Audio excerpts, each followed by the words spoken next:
Hello guys, welcome back to my channel. Today I am going to explain about how to factory reset your PS5.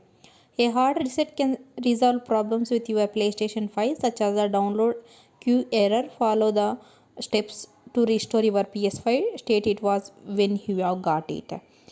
I'll explain the step-by-step process. Please keep watching this video.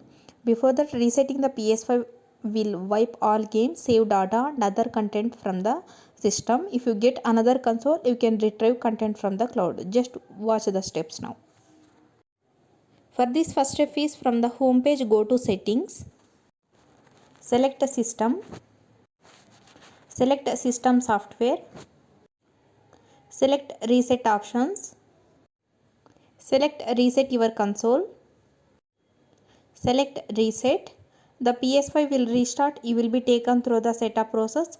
Turn off the console if you don't want to set up the system. Now I explain here how to reset your PS5 in a safe mode. If your console turns on but won't boot up the system software, you can reset your PS5 in a safe mode. For this, first step is press the power button on the console to turn it off.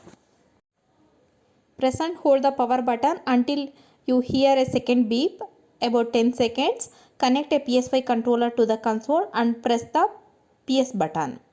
After that, select reset PS5 from the safe mode menu. Wait for the console to restart as a normal. If your PS5 still won't boot up, you may need reinstall the PS5 system software in a safe mode. Thanks for watching my video. I hope this video is helpful. It's really helpful. Please subscribe my channel and share this video, like this video.